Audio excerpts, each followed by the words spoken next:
My name is Dan Patrick, Lieutenant Governor, Acting Governor. The governor's out of state today on a day which is usually for celebration. It's a very tough day in Texas.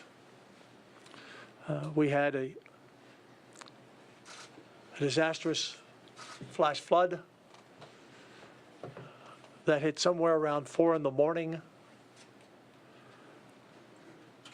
The rain came down 12 inches or more per hour. Within 45 minutes, the Guadalupe River, and many people watching or listening know that they have, maybe in the past, when they were younger, or taking their kids or grandkids down, you've tubed down the Guadalupe. That river rose 26 feet in 45 minutes. It was a dry bed. It had been dry. There wasn't a lot to absorb it. It went down the rocks, and it was a destructive flood, taking property and, sadly, lives. I know that there are anxious parents watching, wanting information. We have the best rescue teams and response teams in the world in emergencies. Currently, we have 14 helicopters in the air. I've been receiving calls on my personal cell from people who know someone or have someone that was in one of these summer camps. We do not need anyone showing up with a drone. We do not need any more personal helicopters. I know it's been offered. We do not need more additional air assets. We have 14 choppers in the air. It gets dangerous even with that many flying. So I know some of you have said, oh, we can be there, we can help. We do not need any more helicopters or drones flying in the area. We have 14 choppers, as I said, 12 drones, 9 rescue teams, swimmers in the water, rescuing adults and children out of trees. We have 400 to 500 people on the ground from all of our various units, and Freeman Martin, our director of DPS, can talk about the various units who are there.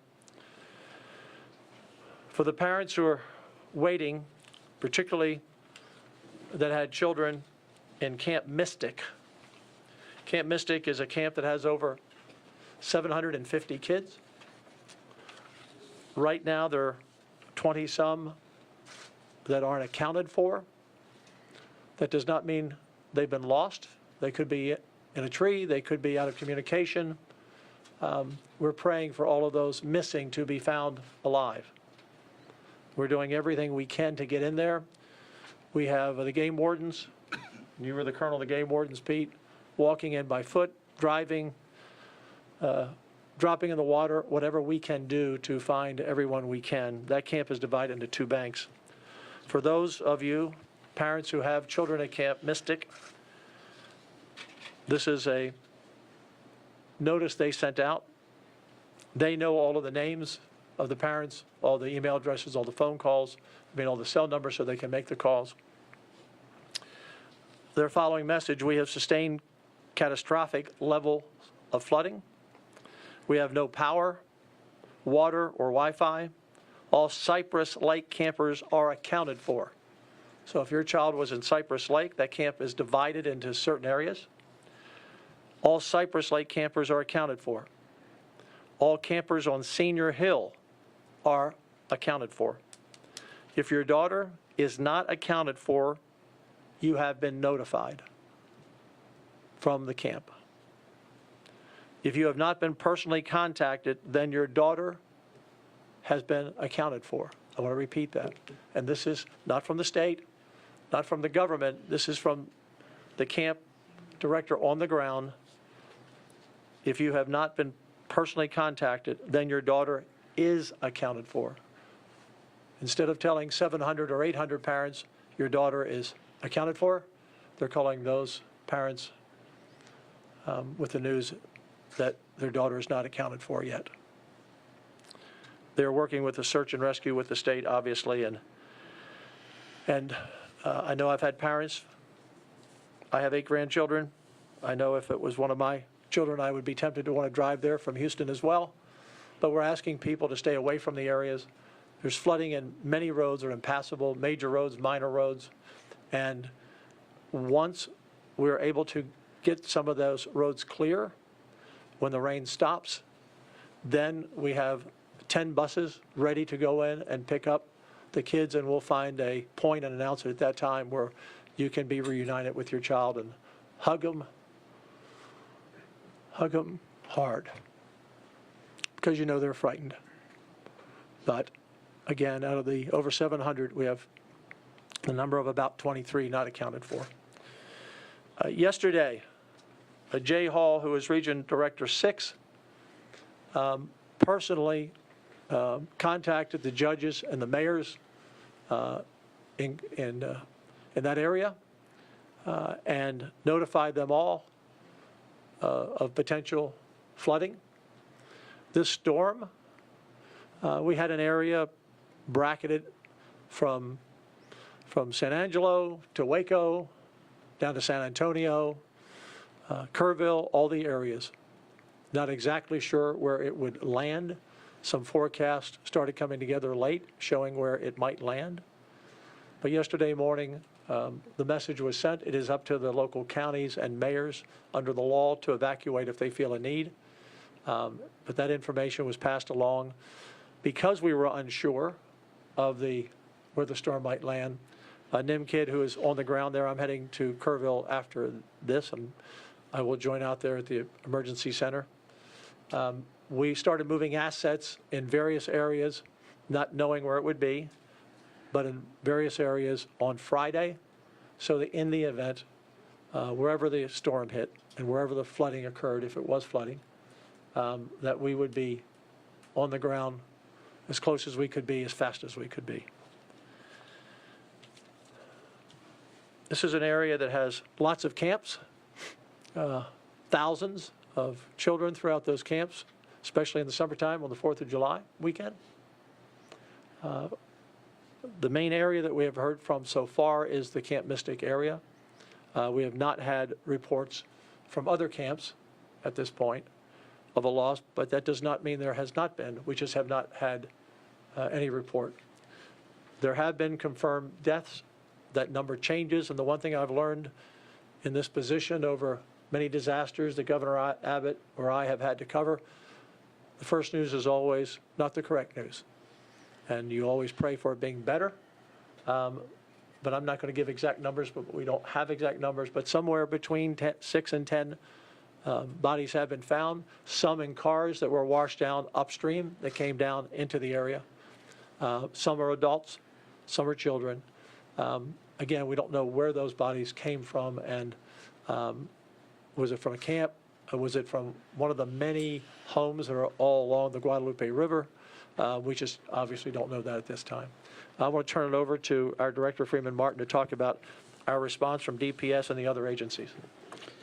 Governor, thank you. This is it's a tragic event. It's going to be a mass casualty event. We know that. We prepared. We moved resources into the area. This is a Texas response. This is not DPS. This is the Texas Military Department, Texas Department of Public Management. We have Parks and Wildlife. We have every local agency in the area. We're working hand in hand with the Kerr County Sheriff, the San Antonio Police Department, really the San Antonio region. There were many, many cities and law enforcement agencies and first responders self-deployed. So we have plenty of resources on the ground. Lieutenant Governor mentioned over 500 boots on the ground. Texas DPS alone, we have over 100 troopers, agents, and rangers on the ground. We have 7 helicopters. We're supported by 5 TMD helicopters and 2 Parks and Wildlife helicopters.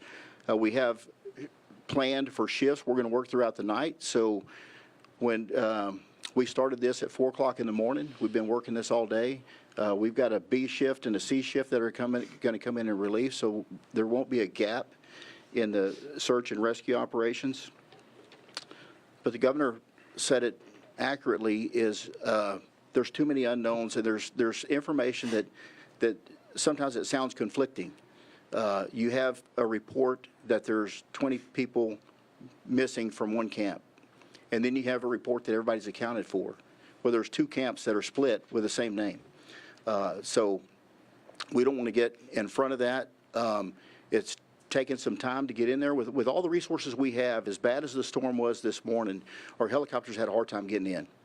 And so a lot of people that were cut off, they were counted as missing. They don't have self-service or electricity, but they're on high ground and they're safe. So we have gotten to several of these where there's as many as 200 in one location.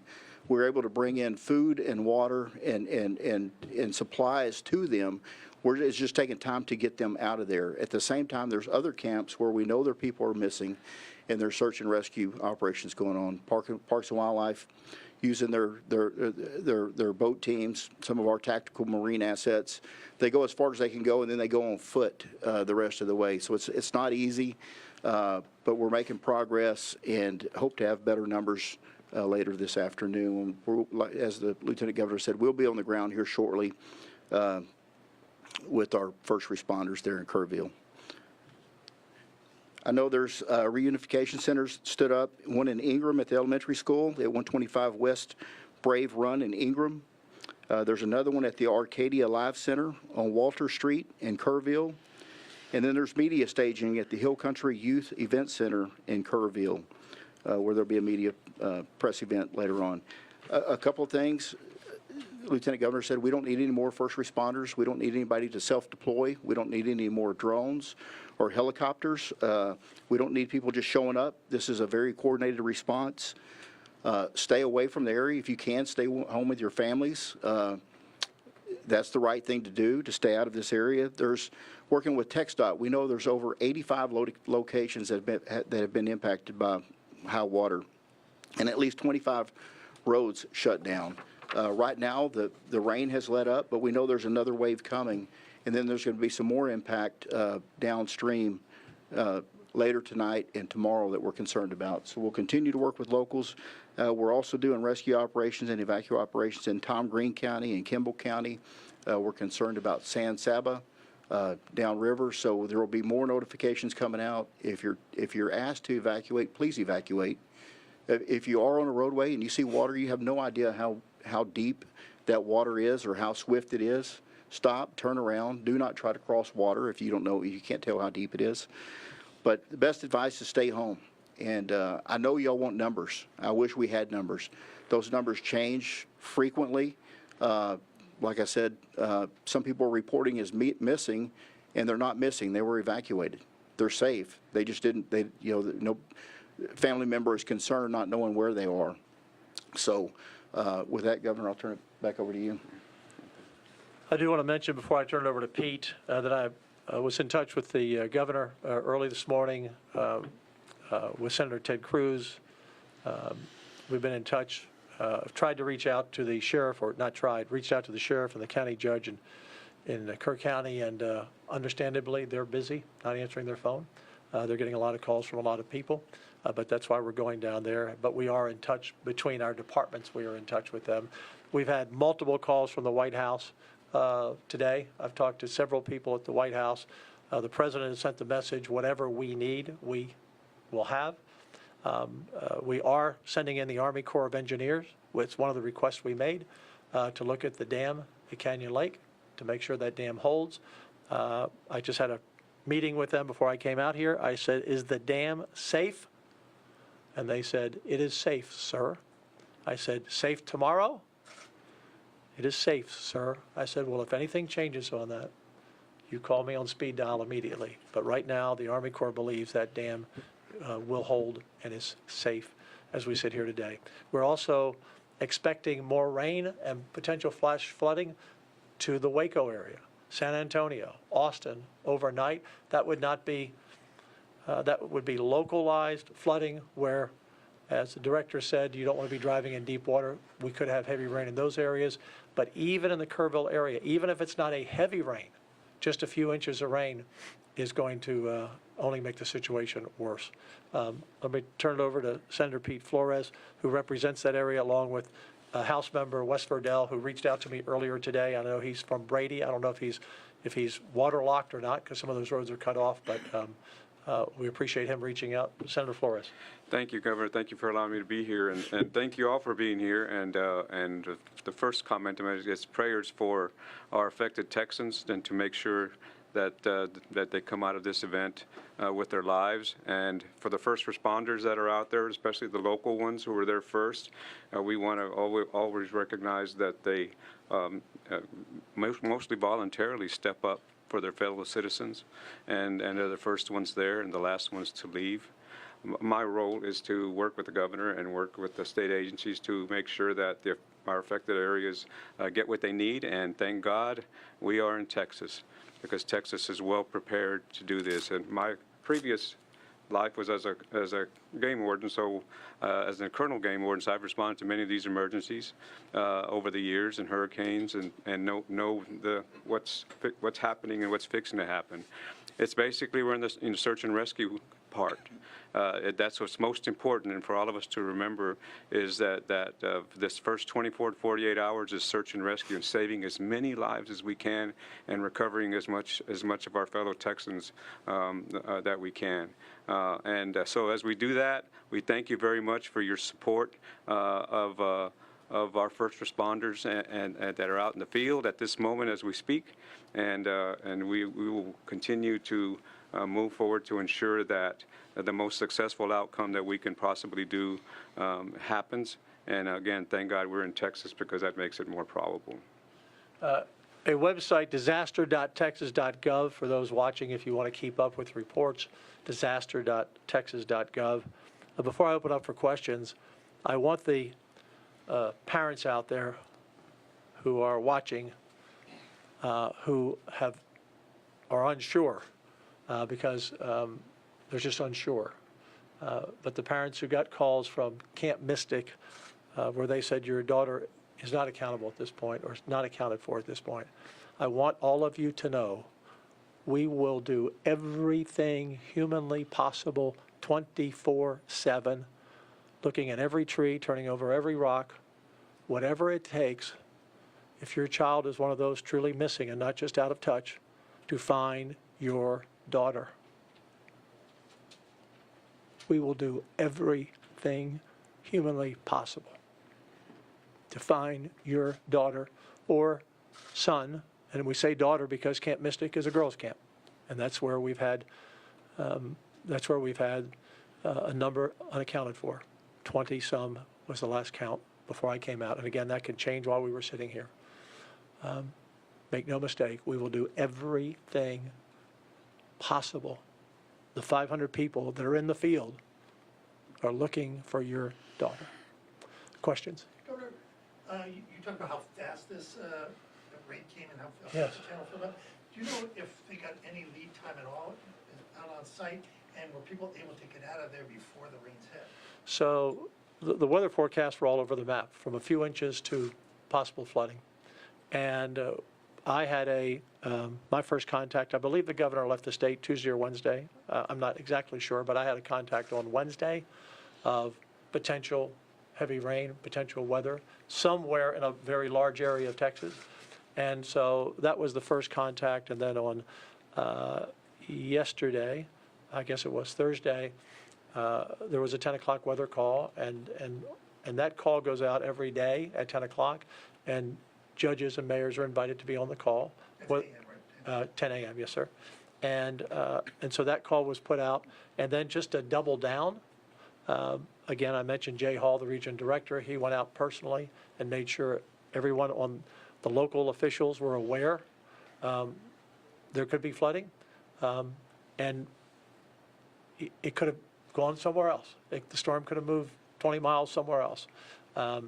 But everything was done to give them a heads up that you could have heavy rain, and we're not exactly sure where it's going to land. Obviously, as it got dark last night, we got into the wee morning of the hours. That's when the storm started to zero in.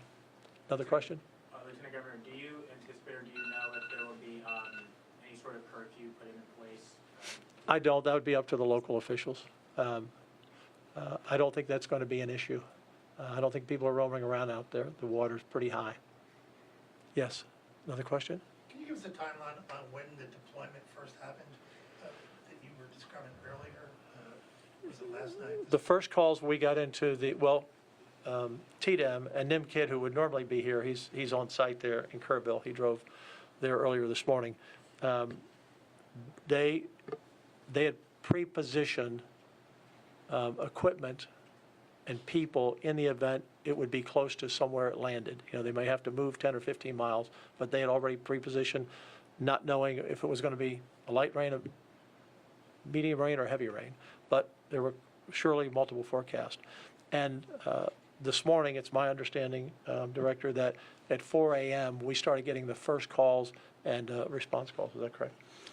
That's correct. We actually started moving resources a couple of days ago, and for us, it's a holiday weekend, so there are no days off for troopers, agents, and rangers. Law enforcement, we work the holidays, but starting 2 days ago, we started moving aircraft and strategically placing some boat teams with Parks and Wildlife in coordination with TDEM. And so, but the thing is, we didn't know Menard, Kerrville, San Antonio. You know, so we stage them in the San Antonio area for the most part. But Well, thank you very much for coming. We will update you as we have more information. Again, disaster.texas.gov. You know, we always say in these situations, you know, thoughts and prayers. I'm asking the people of Texas, do some serious praying this afternoon, on your knees kind of praying, that we find these young girls and that they're only unaccounted for because they're somewhere that we don't know yet, but that they're alive and safe, and we will find them. If they're alive and safe, we will find them and bring them home to you. So please pray for these families tonight and this afternoon. Thank you all very much. Are you leaving now to go to? Yes, sir.